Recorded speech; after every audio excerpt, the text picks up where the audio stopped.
చదవాలి. మీకు మీరెవరో తెలియాలంటే వాక్యం చదవాలి. మీకు వైవాహిక జీవితం ఎలా ఉండాలో తెలియాలంటే వాక్యం చదవాలి.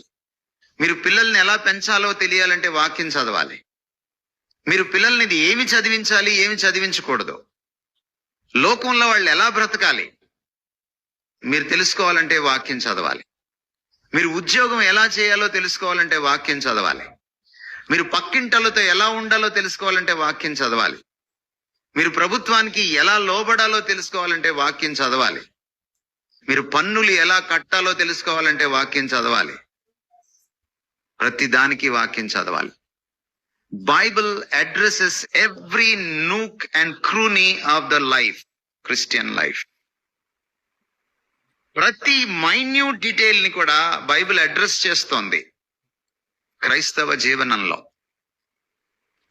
This is the book which is a manual to the Christian life. అందుకనే ద్వితీయోపదేశ కాండంలో చాలా స్పష్టంగా చెప్పాడు, మీరు కూర్చుండినప్పుడు, లేచినప్పుడు, మీరు నడుచునప్పుడు, మీరు పరుండినప్పుడు, భోజనపు బల్ల దగ్గర మీ పిల్లలతో ఈ వాక్యాన్ని గురించి మాట్లాడాలి అన్నాడు ఆయన. మనం వాక్యం చదవడం మానేసాం.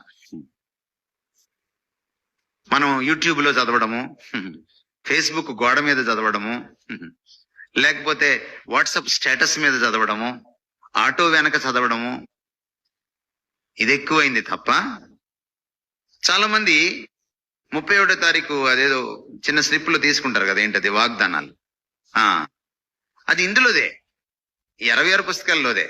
దాన్ని చదువుకుంటారు 10 సార్లు, కానీ వాక్యం చదవ. ఈ వాక్యం చదవడం మానేయడం వల్ల మనకి ఈ రోజున చాలా అర్థం కావట్లేదు. Bible is a matchless book. Matchless. No science, no mythology, no Quran, no Gita, no anything can stand in front of Bible. Bible ఎదురుగా ఏది నిలబడలేదు, అంత గొప్పది బైబిల్. అది కేవలం ఊరికి స్టేట్మెంట్ కోసం చెప్తున్నాను అనుకోవద్దు. 24 ఏళ్ళు చదివిన తర్వాత చెప్తున్నా. 24 ఏళ్ళ నా కఠోర పరిశ్రమలో నాకు తేలింది, దాన్ని కొట్టేది రాలేదు, ఇక రాదు. అది బైబిల్.